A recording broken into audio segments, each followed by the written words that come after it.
For over a decade, the Marvel Cinematic Universe trained us to fear one name above all others: Thanos.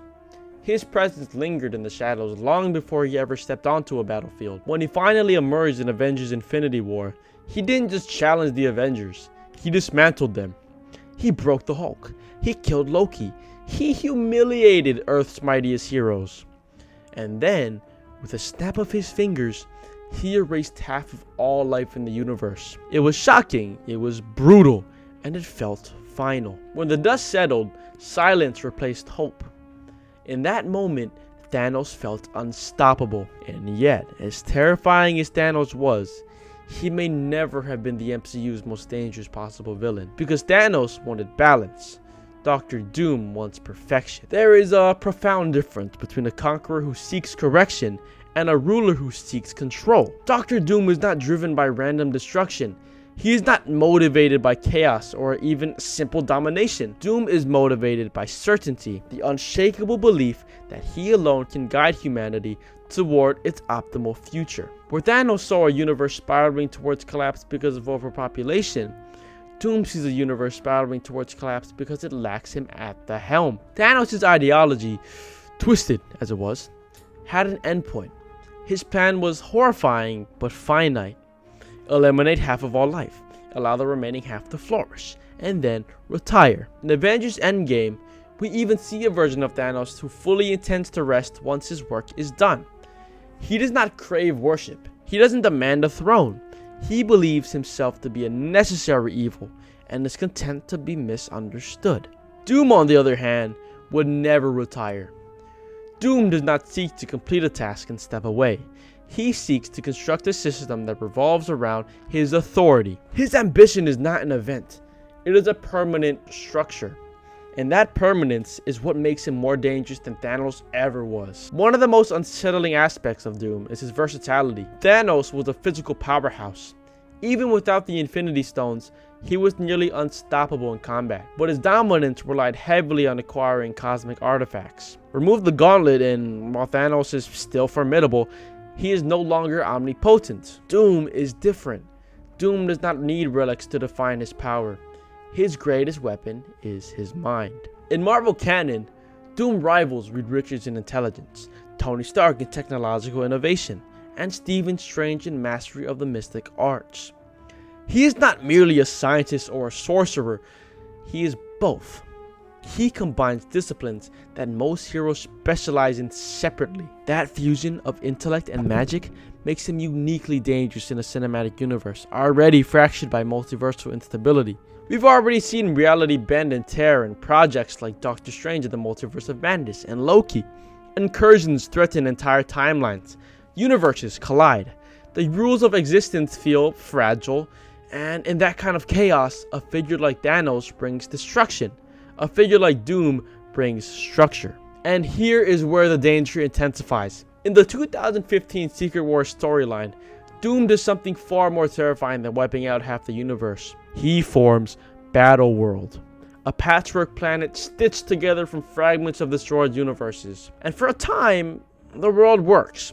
Conflict diminishes, order stabilizes, and under Doom's iron rule, chaos is replaced with control. This is infinitely more complicated than genocide. Thanos made himself the enemy of every surviving being. His snap unified the universe against him. Heroes had clarity. He was wrong, and he had to be stopped. But what happens when Doom creates a world that appears better? What happens when disease is cured, war is eliminated, and hunger is solved? Not through freedom, but through absolute authority. Doom does not simply conquer, he legitimizes his conquest through results. He can point to a functioning system and say, this works. And if it works, then opposing him becomes morally complicated. The Avengers are no longer fighting to restore half of existence, they are fighting to restore choice, even if that choice reintroduces suffering. This is where Doom surpasses Thanos as a threat. Thanos attacks bodies, Doom attacks ideals. Thanos' argument collapses if you reject his premise. Doom's argument grows every time the world falls apart. Every alien invasion, every superpowered catastrophe, every multiversal fracture becomes evident in Doom's favor. You see? He would agree. Left to yourselves, you fail.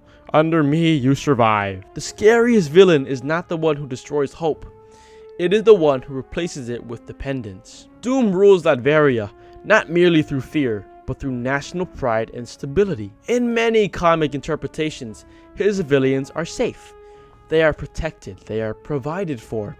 That model, scaled to a global or multiversal level, becomes deeply unsettling.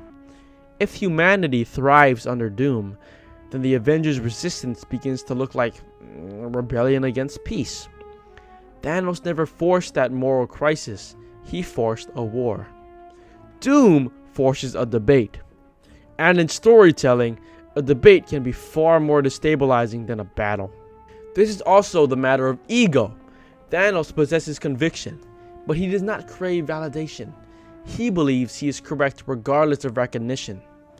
Doom, however, demands acknowledgement. He does not merely want to save the world, he wants the world to know he saved it. His ego is intertwined with his mission. That need for validation makes him relentless. He cannot allow a universe in which he is not supreme, because in his mind, a universe without his leadership is inherently flawed. That obsession ensures that Doom never truly stopped. Even if defeated, his ideology lingers. Even if imprisoned, his arguments remain. Even if stripped of power, the instability of the Marvel Universe continually reinforces his worldview. Thanos required stones to reshape reality. Doom requires opportunity. In Avengers Endgame, the Avengers assembled to undo a catastrophe. They restored what was lost. But how do you assemble against a ruler who has already fixed everything?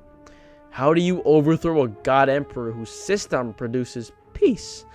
How do you convince the world that freedom is worth the return of chaos? That is the question Dr. Doom forces upon the MCU.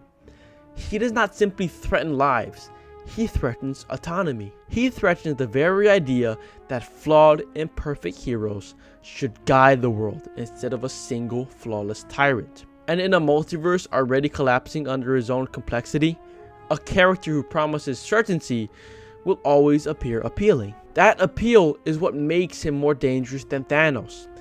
Thanos was feared. Doom can be trusted. And if the MCU ever fully unleashes Dr. Doom, not as a one-dimensional tyrant, but as a calculated visionary who genuinely believes he is humanity's savior, then the Avengers won't just face their strongest enemy. They will face the possibility that for the first time, defeating a villain might actually make the universe worse. And that is a threat far more terrifying than a snap.